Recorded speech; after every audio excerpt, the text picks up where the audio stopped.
और हमारी बुद्धि किस चीज़ का शिकार है? इस चौका-चौंध का। हमारी बुद्धि किस चीज़ का शिकार है? अलग-अलग थॉट प्रोसेस के लिए। हमारी बुद्धि को क्या चाहिए जगह? नई-नई इमेजिनेशन चाहिए। हमारी बुद्धि को सिमुलेशन चाहिए। हमारी बुद्धि को क्या चाहिए? कुछ ना कुछ इसे एंगेज करने के लिए, कहीं न कहीं हमारे ध्यान को खपाए रखने के लिए कुछ ना कुछ नया इसको हमेशा चाहिए। तो एक्सपीरियंस होता होगा कि यार 10 मिनट बैठ भी जाऊँगा तो उससे क्या होगा? क्योंकि वो लोग होता क्या है कि लोग बड़े स्मार्ट है ना आज के टाइम में, लोगों को शॉर्टकट चाहिए और रिजल्ट बहुत जल्दी चाहिए और रिजल्ट भी बेस्ट चाहिए।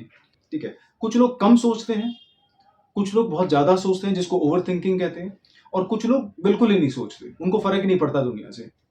क्योंकि शुरुआत में कभी भी मैं किसी को सजेस्ट नहीं करती कि आप घंटे 2 घंटे या आधा घंटे के लिए मेडिटेशन करो। मैं मात्र ये कहता हूं कि आप कहीं ना कहीं 5 या 10 मिनट के लिए ही बैठना शुरू करो।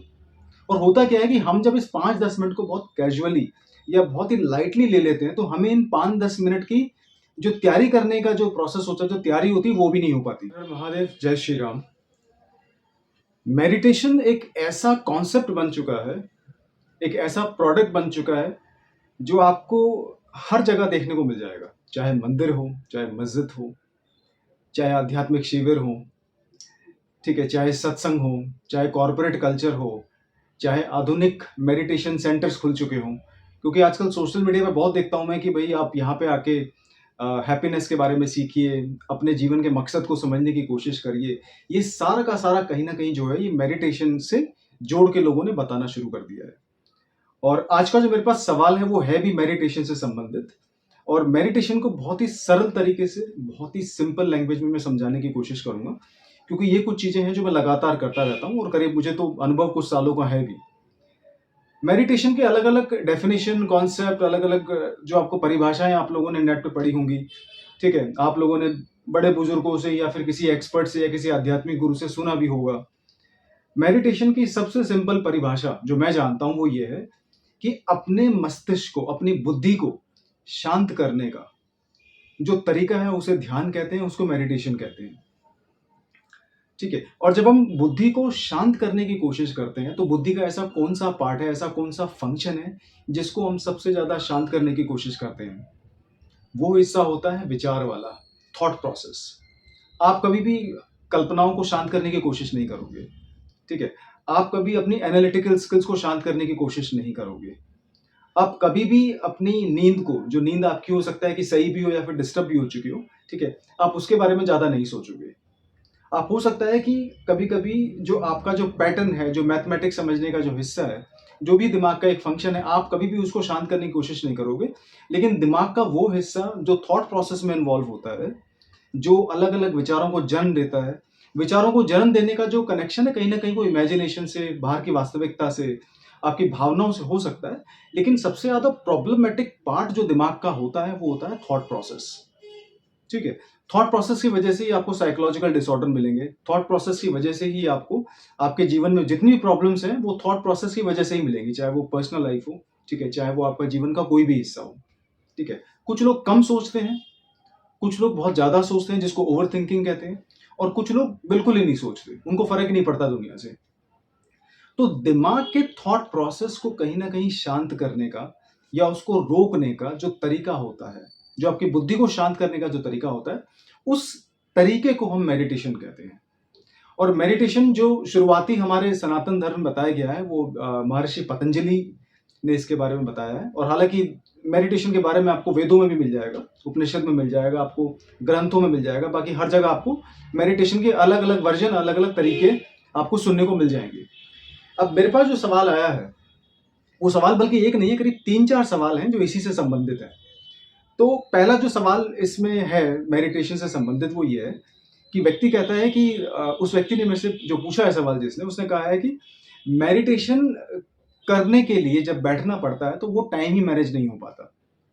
ठीक है, और ये सही बात है, बड़ी प्रैक्टिकल सी बात है। जब आज से कई साल पहले मैं भी जब मेडिटेशन के बारे में सोचता था तो होता क्या था कि मैं सोचता था कि कैसे मैनेज करूं टाइम, क्योंकि अपनी लाइफ में बिजी था बहुत ज्यादा, भाई ऑफिस हो गया, घर परिवार हो गया, सोशल लाइफ हो गई, ठीक है, और वीकेंड पे कहीं बाहर जाने का प्लान भी होता था। तो कहीं ना कहीं होता है क्या है कि हम कहीं ना कहीं ये सोचने लगते हैं कि हमें सिर्फ 15 या 20 मिनट ही तो देने हैं। क्योंकि शुरुआत में कभी भी मैं किसी को सजेस्ट नहीं करती कि आप घंटे 2 घंटे या आधा घंटे के लिए मेडिटेशन करो। मैं मात्र ये कहता हूं कि आप कहीं ना कहीं 5 या 10 मिनट के लिए ही बैठना शुरू करो।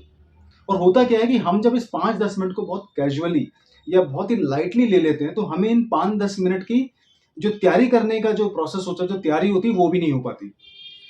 तो कहीं न कहीं आप इसके लिए बैठने की शुरुआत करें। आप अपने जीवन से, अपने बिज़ी लाइफ़ से कहीं न कहीं टाइम निकालें और मात्र 10 मिनट, हालाँकि जितनी एज होती है आपकी, उतने मिनट आपको कम से कम बैठना चाहिए। आप 25 साल के हैं, तो आप 25 मिनट के लिए कम से कम बैठिए। आप 30 साल के हैं, तो 30 मिनट के लिए बैठिए।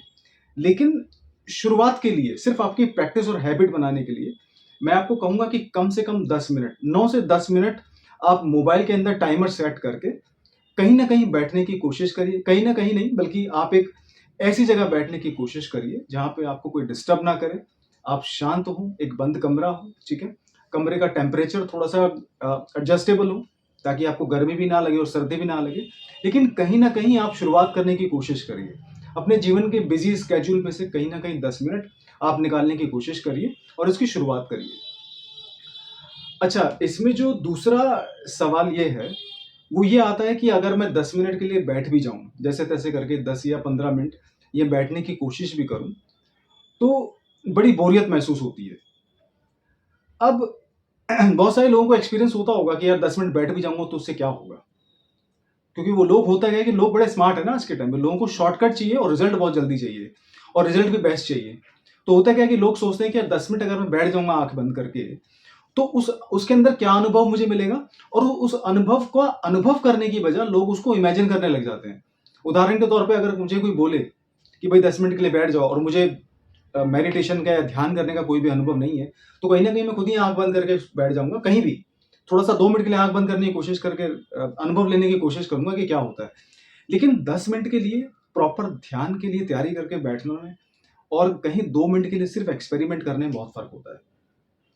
ठीक है? तो हो सकता है कि आपको ये जो आपका जो थॉट प्रोसेस है, अगेन बात वही थॉट की आ जाती है। आपका ये विचार कि मैं 10 मिनट बैठ भी गया तो मुझे ऐसा क्या मिलेगा बैठने से? ठीक है? तो इस बारे में मैं सिर्फ एक चीज़ कह सकता हूँ कि 10 मिनट शांत एक जगह बैठने का जो अनुभव है, वो आपको उस अनुभव से ही आएगा। इसकी कल्पना करने से कुछ नहीं होगा। बहुत सारे लोग ये सोचते हैं कि 10 मिनट बैठ जाऊँगा तो क्या मिलेगा? तो मैं आपको यही कहूँगा कि इसकी कल्पना ना करिए। आप कहीं न कहीं ऐसे मतलब कमरे का इंतज़ाम करके देखिए, शांत जगह का अरेंजमेंट करके देखिए और 10 मिनट वहाँ बैठिए, और आपको बोरियत तो महसूस होगी ही। क्योंकि हमारी जो बुद्धि है ना, ये अपने आप को बोर नहीं रखना चाहती, और हम इस बुद्धि के शिकार हैं बहुत बुरी तरह। और हमारी बुद्धि किस चीज़ का शिकार है? इस चौका-चौंध का। हमारी बुद्धि किस चीज़ का शिकार है? अलग-अलग थॉट प्रोसेस के लिए। हमारी बुद्धि को क्या चाहिए जगह? नई-नई इमेजिनेशन चाहिए। हमारी बुद्धि को सिमुलेशन चाहिए। हमारी बुद्धि को क्या चाहिए? कुछ ना कुछ इसे एंगेज करने के लिए, कहीं न कहीं हमारे ध्यान को खपाए रखने के लिए कुछ ना कुछ नया इसको हमेशा चाहिए। और यही बहुत बड़ा ट्रैप है हमारी बुद्धि का। तो सबसे जो खराब चीज़ हम मानते हैं आज के वक़्त में, वो होती है बोर्डम। बोर होना या किसी चीज़ से ऊब जाना। और जब आप ध्यान करने बैठोगे ना, तो आपको बोरियत भी महसूस नहीं होगी, क्योंकि आपका जो ध्यान है, क्योंकि सारा सवाल ही यहाँ पे ध्यान और अटेंशन का है। आप जब आँख बंद करके बैठेंगे, तो आपको वो बोरियत ना महसूस होके, वो जो पीस महसूस होगी, वो जो शांति का एहसास जो होगा, वो आपको वो 10 मिनट 15 मिनट के अभ्यास के बाद, जब आप कुछ दिनों तक अभ्यास करेंगे लगातार, तो धीरे-धीरे आपको अनुभव होना उसका शुरू हो जाएगा। तो किसी भी व्यक्ति के लिए जो शुरुआत करता है मेडिटेशन के लिए, यही शब्द उसको बहुत प्रॉब्लम देते हैं कि मैं बोर हो जाऊँगा और मैं कैसे अपने टाइम को 10 मिनट को मैनेज करूँ। तो बोर तो आप शुरू-शुरू में होंगे ही, क्योंकि बोरियत से भागने के लिए ही आपने बहुत सारी प्रॉब्लम्स अपनी लाइफ में खुद ही इनवाइट की हुई हैं। अच्छा, तीसरा पॉइंट इसके अंदर ये आता है कि अगर जैसे ही मेडिटेशन का ख्याल आता है, तो ये ख्याल आने के बाद कहीं न कहीं ये ख्याल भी आता है कि मुझे आगे जाके इसका क्या बेनिफिट मिलेगा। तो मैं आपको ये बताना चाहूँगा कि फ़िलहाल तो आप जैसे-तैसे करके 10 मिनट के लिए बैठना शुरू करिए, और ये 10 मिनट की जो शुरुआत आप करेंगे, कम से कम इसको 10 दिन के लिए, 1 हफ्ते के लिए, 10 दिन के लिए आप इसे करने की कोशिश करिए, लगातार 10 मिनट के लिए बस। और इसके जो बेनिफिट हैं, मैं आपको आगे बताऊँगा। अभी इसके बहुत तरह के बेनिफिट हो सकते हैं। इसका शारीरिक लेवल पे बेनिफिट हो सकता है, इसका भावनात्मक लेवल पे बेनिफिट हो सकता है, और मेंटल लेवल पे, बुद्धि के लेवल पे भी, बुद्धि के स्तर पे भी इसके बहुत सारे बेनिफिट हो सकते हैं।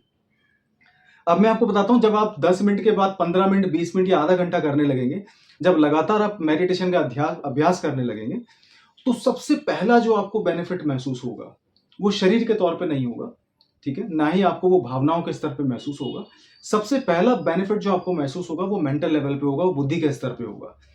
आपके जो विचार हैं, जैसे ही आप आँख बंद करके बैठते हैं, जो स्लाइड शो चालू होता है ना, जो एक काल्पनिक पिक्चर जो चलती है दिमाग के अंदर, कभी आज उससे मिलना है, कल उससे मिला था, आज ऑफिस में ये हुआ, ठीक है? आज मुझे उसको पैसे देने हैं, आज उससे मिलने जाना है, कल वहाँ पार्टी है, परसों मुझे हिल स्टेशन पे जाना है, अगले महीने मुझे वहाँ धार्मिक स्थान पे जाना है, ठीक है? अपनी बीवी को समय देना है, गर्लफ्रेंड को समय देना है। तो ये सारी की सारी जो कल्पनाएँ हैं, ये सारी की सारी आपके दिमाग के अंदर घूमनी शुरू होंगी शुरुआत के कुछ दिनों में। जब आपको 10-15 दिन लग जाएँगे, अभ्यास करते-करते 15-20 मिनट आप जब देने लगेंगे, तो कहीं न कहीं ये जो विचारों की जो ट्रेल है, ये जो कल्पना की जो पिक्चर चलती है, ये कहीं न कहीं रुकनी शुरू हो जाएगी। इसकी स्पीड ऐसा नहीं कि एकदम से खत्म हो जाएगी, ऐसा नहीं होगा, धीरे-धीरे। क्योंकि जब आप ध्यान करने लगेंगे, तो इसकी जो लिमिटेशन है, उसकी सीमा तय होने लगेगी। आपके अंदर विचारों की जो भागा-दौड़ जो होती है, जो विचारों की जो दौड़ होती है, वो कहीं न कहीं धीरे-धीरे होने लगेगी और फिर एक दिन ऐसा आएगा, जब आपको थोड़ा समय हो जाएगा, तो आपको कहीं न कहीं ये विचारों की जो इमेजिनेशन की जो पिक्चर है, ये धीरे-धीरे बिल्कुल बंद हो जाएगी या फिर बहुत ज़्यादा स्लो हो जाएगी। तो सबसे पहला असर जब आपके विचार शांत होंगे, ये जो कल्पनाओं की जो पिक्चर है, ये जो थॉट प्रोसेस जब कहीं न कहीं ये शांत होगा, तो उसके बाद आपको आपके आपके ध्यान के ऊपर आपको कंट्रोल करने के लिए आपको मौका मिलेगा कि मैं अपने ध्यान को कैसे कंट्रोल करूँ। विचारों पे जब आपको शांति मिलने लगेगी, तो फिर आपका जो ध्यान है, जो आपकी अटेंशन है, वो कहीं न कहीं अपने आप को पहुँचाने की कोशिश करेगी और आपको उसी अटेंशन को सीखना है कि मैं कैसे कंट्रोल कर सकता हूँ, कहाँ मैं इसको इन्वेस्ट कर सकता हूँ। क्योंकि मेरी नज़रों में मैं हमेशा कहता रहता हूँ कि attention is the currency of mind. तो आपको कहाँ इसको खर्च करना है, ये बहुत ही इंपॉर्टेंट चीज़ है। अच्छा, मेंटल लेवल पे जब आपको विचारों पे शांति मिलनी महसूस हो जाएगी, तो आपका अगला जो पड़ाव होगा, जो आपके मेडिटेशन का जो असर होना शुरू होगा, वो होगा आपके इमोशंस पे। और इमोशंस पे जब आपके काम होना शुरू होगा, आपको आपकी जितनी भी वैराइटीज़ इमोशंस की महसूस होती है, जितने भी आपको भावनाएँ महसूस होती हैं, वो कहीं न कहीं आपको एक शांत रूप से आप उनको समझने की कोशिश करने लगोगे। ये आपको गुस्सा क्यों आता है? ठीक है? गुस्सा आने का कारण क्या है? आपको जेलसी क्यों फ़ील होती है? जेलसी होने का कारण क्या है? मुझे क्यों इतनी मानसिक तौर पे इतनी इनसिक्योरिटी फ़ील होती है? मुझे क्यों डर लगता है? ठीक है? और डर को, जेलसी को, इनसिक्योरिटी को या फिर जो भी आपके अंदर सकारात्मक भावनाएँ आती हैं, इसका कारण तो आप समझोगे ही समझोगे। ये कैसे आपके शरीर पे, ये कैसे आपकी बुद्धि पे और कैसे आपके जीवन पे भावनाएँ असर डालती हैं, ये धीरे-धीरे कहीं न कहीं आपको तब समझ में आने लगेगा, जब विचारों की दौड़ थोड़ी-सी स्लो होगी, आपकी अटेंशन को कहीं एक सही जगह इन्वेस्ट करने का मौका मिलेगा और बिल्कुल शांत बुद्धि से जब आप वास्तविकता को समझने की कोशिश करोगे, तब जाके आपको महसूस होगा कि हाँ, मेरी भावनाएँ कैसे मेरे जीवन पे असर डालती थी और अब कैसे ये असर डालती हैं। ऐसा नहीं कि आपको फ़ील होना, महसूस होना बंद हो जाएगा, ऐसा नहीं है। ऐसा नहीं कि भावनाओं को अनुभव होना बंद हो जाएगा, ऐसा भी नहीं होगा। लेकिन जब भावनाएँ आपके ऊपर आएँगी, जब आपको भावनाओं को अनुभव होगा, तो आप उसको बिल्कुल साफ-साफ आँखों से खुल के देखने और समझने की कोशिश करोगे। एक समय होता था, जो लोग मेडिटेशन नहीं करते हैं या फिर जो बहुत ज़्यादा मैच्योर लोग नहीं हो पाते हैं जीवन में, तो होता क्या है कि जब गुस्से का अनुभव होता है, तो वो पूरा का पूरा व्यक्ति जो होता है, वो गुस्से की एनर्जी में ही खत्म हो जाता है। एक व्यक्ति जो जेलसी का शिकार होता है, तो जेलसी की भावना जब तक उसके मन पे रहती है, तो वो पूरा का पूरा इंसान जेलसी का शिकार हो जाता है और उस दौरान किए गए कर्म जो होते हैं, उनका रिज़ल्ट भी बेकार ही होता है। अब गुस्से में कोई कर्म किया गया होगा, तो उसका रिज़ल्ट तो अच्छा आएगा नहीं। तो कहीं न कहीं आपको भावनाओं के स्तर पे भी बदलाव महसूस होगा और बहुत ही सकारात्मक बदलाव आपके अंदर महसूस होगा। ये मैं आपको अनुभव से बता रहा हूँ। तीसरी सबसे इम्पोर्टेंट चीज़, शरीर पे इसका असर बहुत अच्छा होता है। अच्छा, जब आपके विचार शांत हो जाएँगे, जब आपकी भावनाएँ शांत हो जाएगी, तो ऑब्वियसली आपके शरीर की जो स्पीड है, कहीं न कहीं वो भी धीरे होनी शुरू हो जाएगी। ठीक है? स्पीड हर कई जगह स्पीड अच्छी होती है, कई जगह जो गति होती है, वो बहुत अच्छी मानी जाती है। लेकिन कई जगह जब बात शरीर की आती है, तो गति को सही नहीं माना जाता। जब थॉट प्रोसेस स्लो होगा, तो आपकी बुद्धि में शांति होगी, एक ठहराव आएगा। जब भावनाओं का एक्सपीरियंस धीरे-धीरे कम होगा, जब भावनाओं की जो एक्सपीरियंस होने का जो जो तेज़ है, जो स्पीड है, जो गति है, जब उसमें स्लोनेस आएगी, तो कहीं न कहीं आपको वहाँ भी अच्छा महसूस होगा। और जब आपकी बुद्धि शांत होगी, जब आपकी भावनाएँ थोड़ी शांत होगी, तो आपका शरीर का जो ये ढाँचा है, शरीर की जो मशीनरी है, ये भी कहीं न कहीं धीरे काम करेगी। उदाहरण के तौर पे ब्लड प्रेशर आपका इस जो तेज होगा, अब ब्लड प्रेशर तेज की तो कोई तारीफ नहीं करता कि भाई मेरा ब्लड प्रेशर बहुत तेज है, मुझे बड़ी अच्छा महसूस हो रहा है और मुझे गर्व है इस चीज़ पे, ऐसा कोई नहीं बोलता। तो शरीर के लेवल पे आपका जो ब्लड प्रेशर होगा कहीं न कहीं वो भी नॉर्मल होगा और वो कहीं न कहीं एक सही सीमा में काम करना शुरू करेगा। आपके दिल की धड़कनें जो है कहीं न कहीं वो स्लो होंगी या फिर एक सही पेस पे काम करेंगी। क्योंकि आपकी बुद्धि में जो जो अनवांटेड फंक्शंस होते थे, आपने उन पे कंट्रोल करना सीख लिया है। आपकी भावनाओं की वजह से जो एक आपका बीपी जो तेज काम करता था, आपके दिल की धड़कनें जो तेज काम करती थी, ठीक है? वो कहीं न कहीं स्लो होनी शुरू हो जाएँगी, सही स्पीड में काम करेंगी। आपका इम्यून सिस्टम बहुत अच्छा काम करेगा क्योंकि इम्यून सिस्टम का जो असर है, कहीं न कहीं उसका जो कनेक्शन है कहीं न कहीं आपका वो सकारात्मक सोच से है। और जब इन चीज़ों पे असर होगा, तो आपके अंदर एक पॉज़िटिव चेंज आएगा और वो पॉज़िटिव चेंज आपका सिर्फ़ भावनाओं के स्तर पे नहीं, बुद्धि के स्तर पे नहीं, शरीर के स्तर पे नहीं, फिर आपके वो जीवन में महसूस होगा। फिर आपके अंदर एक पॉज़िटिव ऑरा डेवलप होगा और वो जब पॉज़िटिव ऑरा डेवलप होगा तो कहीं न कहीं लोग आपसे खुश होंगे, आपके प्रति सकारात्मक सोच लोगों में आएगी और जीवन को आप खुली आँखों से साफ-साफ देखने की, महसूस करने की कोशिश करोगे और ये बदलाव आपके अंदर तभी आ सकता है जब आप ध्यान की प्रक्रिया को, मेडिटेशन के प्रोसेस को जब आप सीरियसली फ़ॉलो करोगे, कंसिस्टेंटली फ़ॉलो करोगे और इसको कहीं न कहीं अपने जीवन का हिस्सा बनाने की कोशिश करोगे। तो मेडिटेशन को बहुत सारे लोग अंडर एस्टिमेट करते हैं, इसकी वैल्यू नहीं करते और ये मानते हैं कि 10-15 मिनट शांत आँख बंद करके बैठने से क्या होगा। तो इसका मैं तभी कह सकता हूँ जब आप इसको करने लगेंगे, उसके बाद ही इसके अंदर बदलाव महसूस होगा। तो इसके बारे में सिर्फ सोचना नहीं है, बात नहीं करनी, तैयारी नहीं करनी, आप जाके कहीं न कहीं इसकी प्रैक्टिस की शुरुआत करिए और इससे बहुत अच्छा बदलाव आएगा। हर हर महादेव, जय श्री राम।